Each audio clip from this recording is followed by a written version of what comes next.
नमस्कार। कार्यक्रम खास मुलाकात में आपका बहुत बहुत स्वागत है। और आज इस कार्यक्रम में हमारे साथ देश की एक ऐसी अजीम बेहद इम्पॉर्टेंट राजनीतिक शख्सियत हैं जिनका राजनीतिक जीवन करीब करीब आप कह सकते हैं कि 3.5 दशकों तक फैला है और बहुत ही इमिनेंट इस मायने में है कि वो लगातार एक सांसद के रूप में तो उन्होंने मध्य प्रदेश की एक कॉन्स्टिट्यूंसी को ऐसा नरिश किया है, इस तरह से उसको सींचा है कि वो पूरे देश में एक मिसाल है।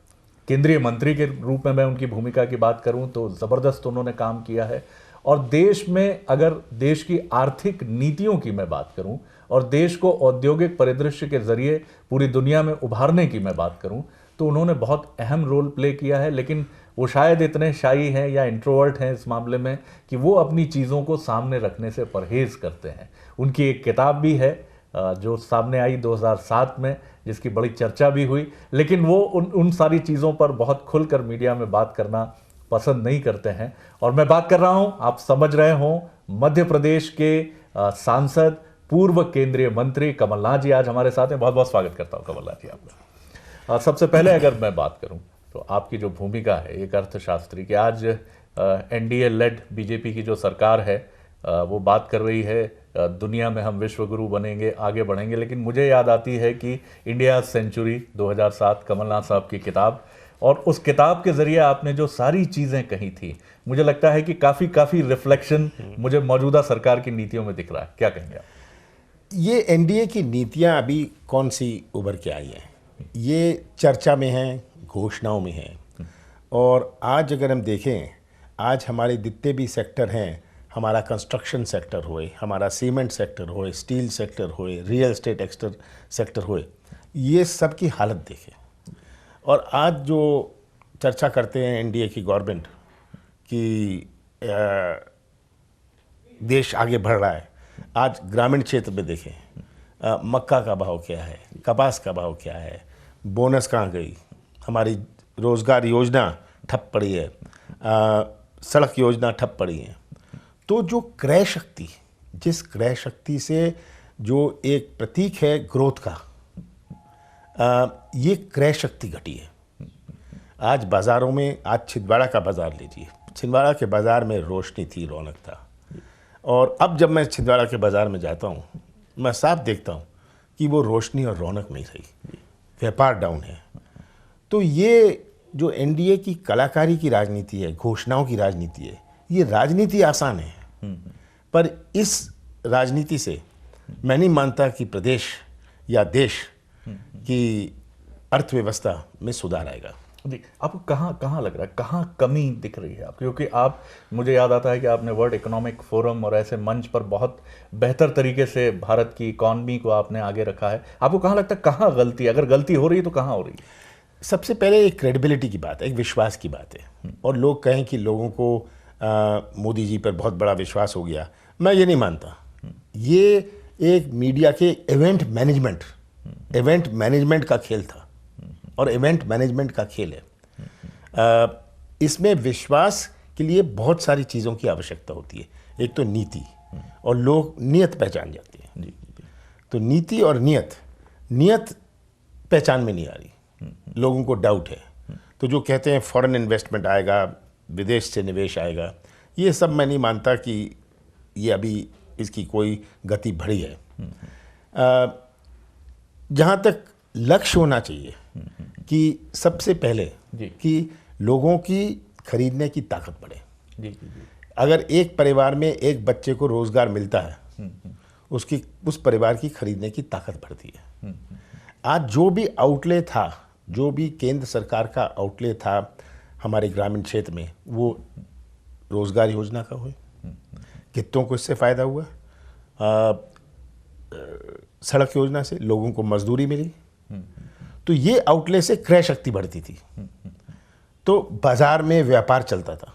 जी, आज के दिन ये सब जो इन्होंने 10%, 20%, 25% कर दिया है इसका आउटले, इससे मुझे नहीं विश्वास कि किसी हालत में ये कोई सुधार आने वाला है। जी, मैं आपकी पॉलिसीज़ की तरफ आऊँ तो ईपीसीजी जो है उसकी तरफ आपने इशारा किया था कि ये सारी चीज़ें बंद होनी चाहिए। आपका ये भी कहना था कि डेवलप्ड कंट्रीज़ को हमारा एक्सपोर्ट बढ़ना चाहिए बजाय कि हम आयात करने की तरफ बढ़ें।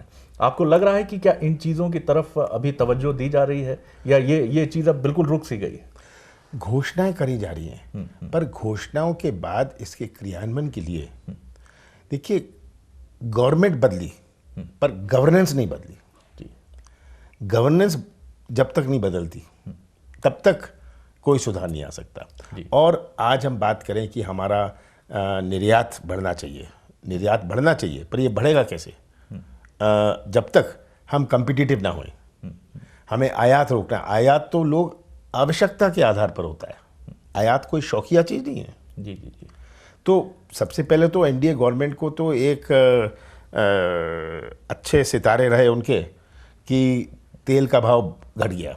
तेल का भाव 50-60% जो घटा है, इससे उनको बहुत लाभ हुआ है।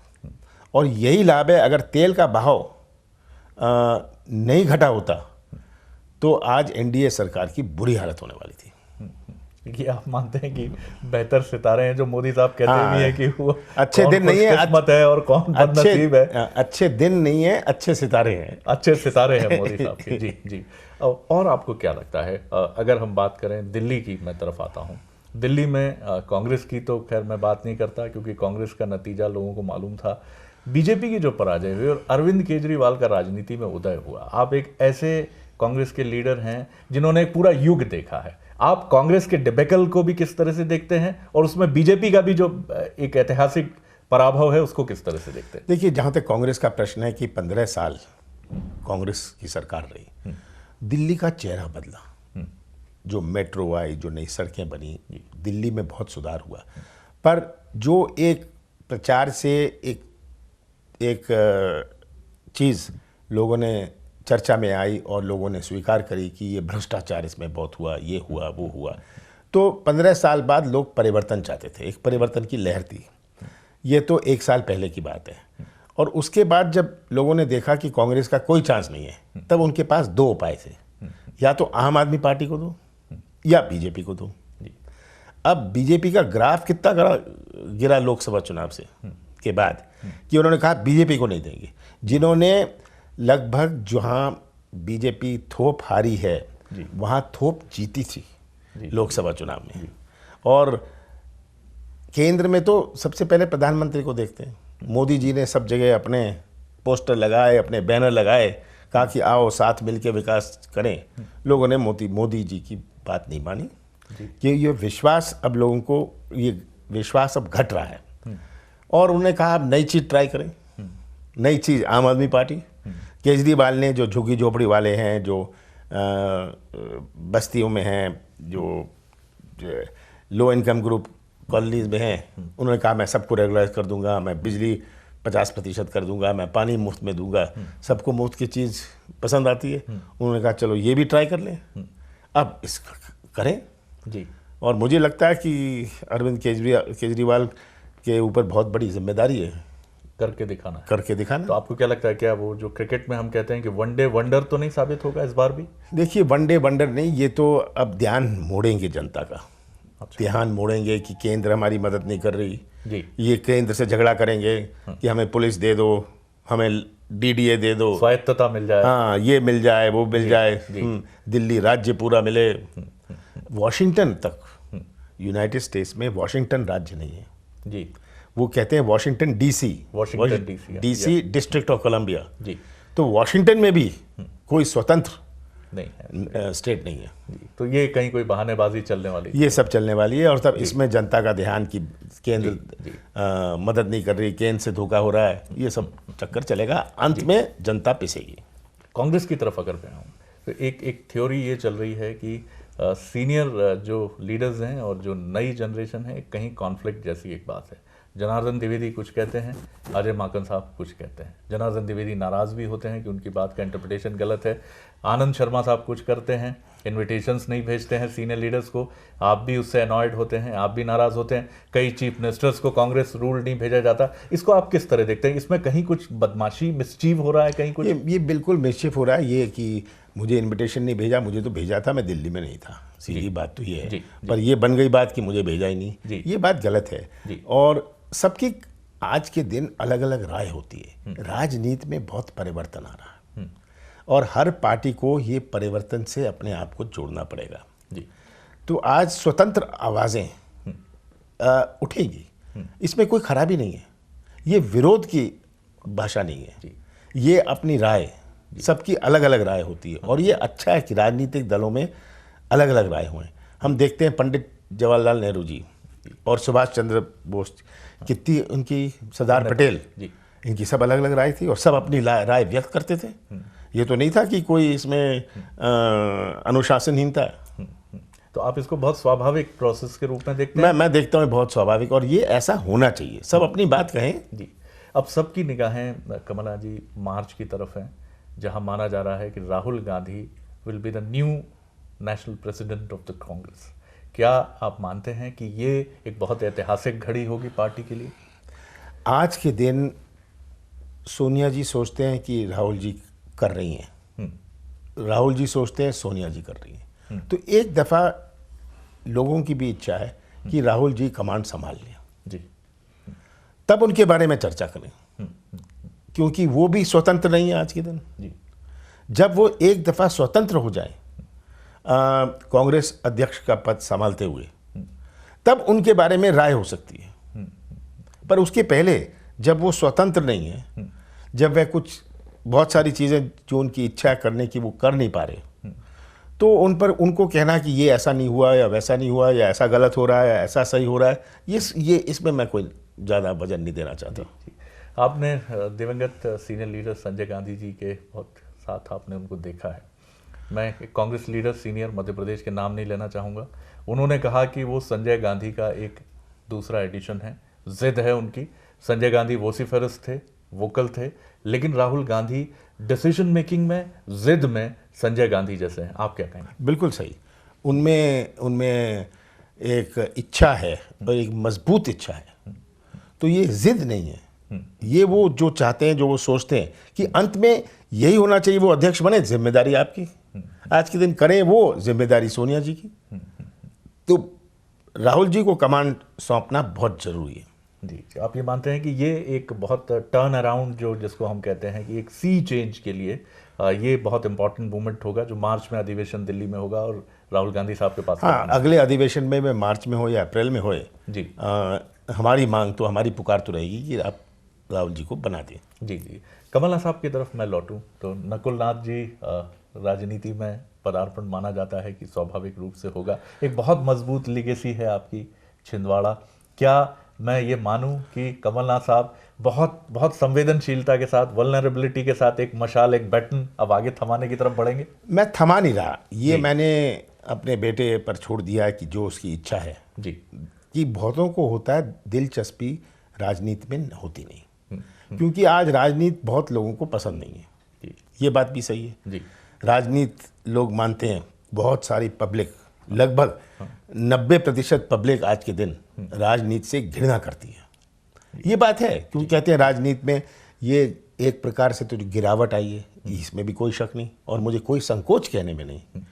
तो मैंने नकुल के ऊपर छोड़ दिया है, वो जैसा चाहे वो करे।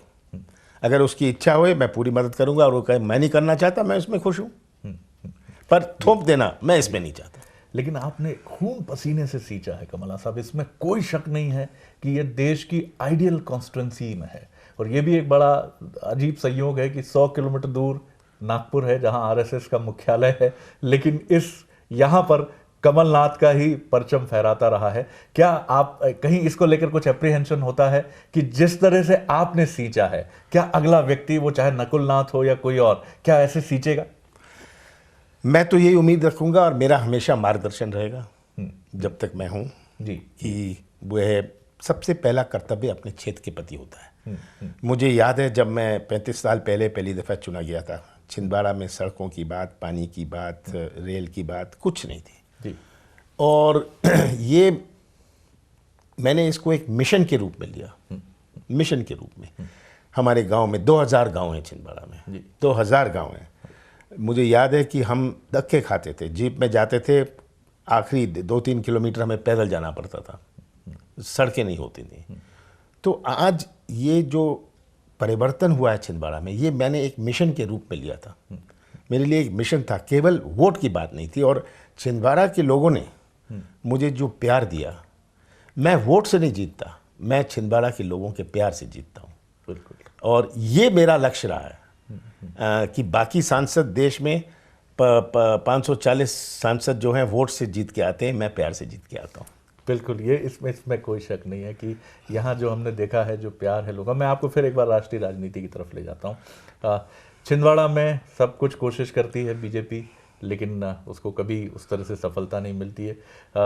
नरेंद्र मोदी भी छिंदवाड़ा को छोड़ देते हैं और लोग कहते हैं कि कमलनाथ साहब की वो भी बड़ी रिस्पेक्ट करते हैं। और निश्चित तौर पर आप राष्ट्रीय स्तर पर जिस लेवल पे हैं, तो क्या कभी मोदी साहब आपको आमंत्रित भी करते हैं कि इकोनॉमिक पॉलिसीज़ पर बात करिए, कुछ इंडस्ट्रियल रिफॉर्म्स पे बात करिए?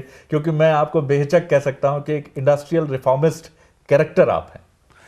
मोदी जी से एक आध दफ़ा चर्चा हुई है, पर मैंने सोचा अभी चर्चा करना, वो अपनी जमा ले, वो अपना क्रियान्वयन की तरफ लगे। और बहुत सारी चीज़ें हैं जहाँ कोई राय की आवश्यकता नहीं है, क्योंकि वो सामने एक चित्र है जी, जो साफ दिखता है, जिसमें सुधार की आवश्यकता है जी, उसको करें जी। उसके बाद चर्चा की बात होगी, नई चीज़ों की बात होगी। तो एक आध दफ़ा मेरी मोदी जी से चर्चा हुई है और आगे भी होगी जी। पर देश हित में मैं मानता हूं कि जितनी चर्चा मोदी जी सबसे करें, हर दल से करें, हर व्यक्ति से करें, जी। हाँ, उनका भी अनुभव बनेगा। हाँ, उनका भी अनुभव में, नहीं तो केवल सब वन साइडेड बात। और देश हित में ये चर्चा आवश्यक है। ये बहुत आपकी इंपॉर्टेंट बात है। मध्य प्रदेश की राजनीति की तरफ मैं आपको लेके आता हूँ। मध्य प्रदेश की राजनीति, क्या आप मानते हैं कि राष्ट्रीय राजनीति से भिन्न नहीं रही है? यहाँ जो कांग्रेस का बेहद निराशाजनक प्रदर्शन है विधानसभा, लोकसभा, नगर निगम चुनाव तक, इसको आप किस तरह से देखते हैं? ये हमारी संगठन की कमज़ोरी है और हमें संगठन में सुधार लाना पड़ेगा। उसकी तरफ हम सब मिलकर, ये उंगली, किसी के ऊपर उंगली उठाना, किसी को इसका आरोप देना, मैं ये नहीं मानता। अगर जिम्मेदारी है, हम सब की जिम्मेदारी है जी, किसी एक व्यक्ति की जिम्मेदारी नहीं है जी। और अब हम सब भिड़ रहे हैं कि हम ये जिम्मेदारी साथ साथ हम लें।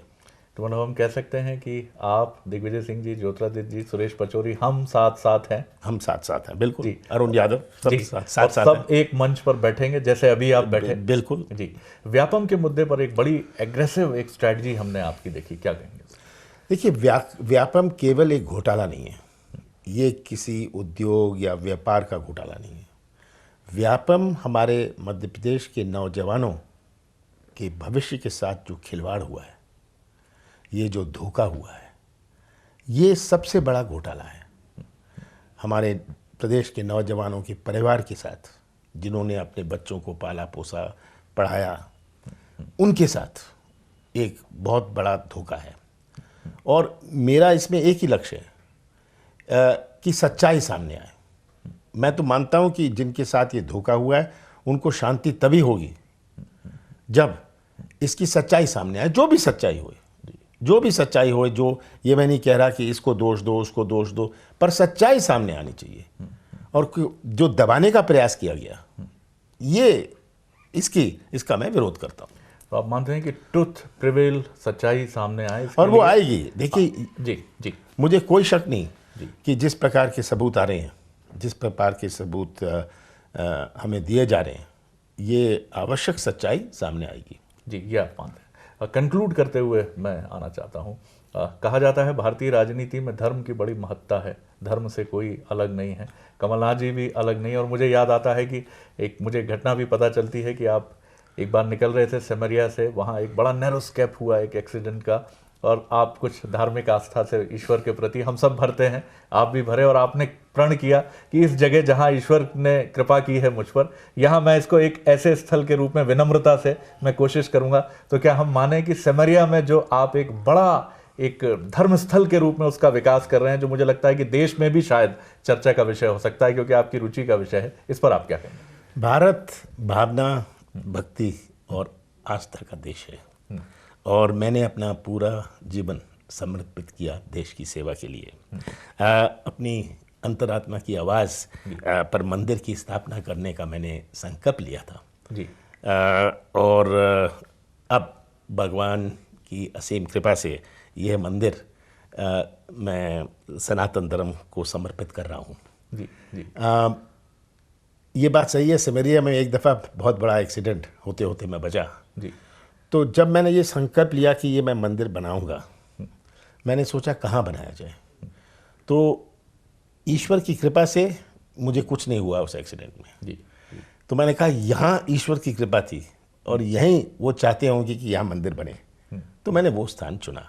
जी जी। तो छिंदवाड़ा की पहचान केवल सड़कों, विकास और प्रगति से ना होए, मैं चाहता हूँ छिंदवाड़ा की पहचान एक आध्यात्मिक शक्ति से भी होए, हमारे मंदिर से भी होए, क्योंकि भारत की सबसे बड़ी शक्ति हमारी आध्यात्मिक शक्ति है।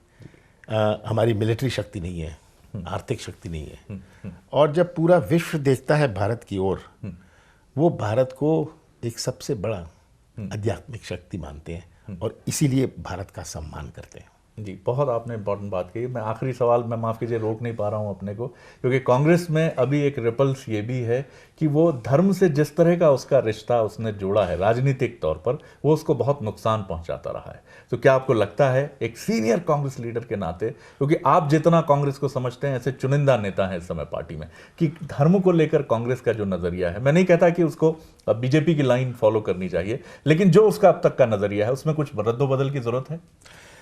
ये मैं मानता हूँ कि ये दुष्प्रचार से कांग्रेस की पहचान बनी, पर धर्मनिरपेक्षता हमारी देश की संस्कृति है। जी, हमारे देश की संस्कृति भाईचारा है। इसीलिए हमारे विभिन्न धर्म, विभिन्न जातियाँ, विभिन्न भाषाएं के बावजूद हमारा देश एक रहता है और धर्मनिरपेक्षता ही कांग्रेस का सिद्धांत रहा है। इसका निचोड़ और इसको कभी इसका प्रचार से हो सकता है कांग्रेस को नुकसान हुआ, पर हम इसमें सुधार लाएंगे।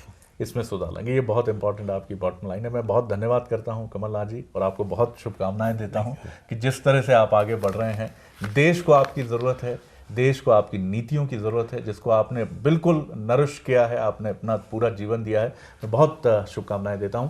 ये थे कांग्रेस के सीनियर लीडर, पूर्व केंद्रीय मंत्री कमलनाथ जी। खास मुलाकात में इतना ही, अगली बार फिर रूबरू होंगे आपसे एक खास शख्सियत के साथ। नमस्कार।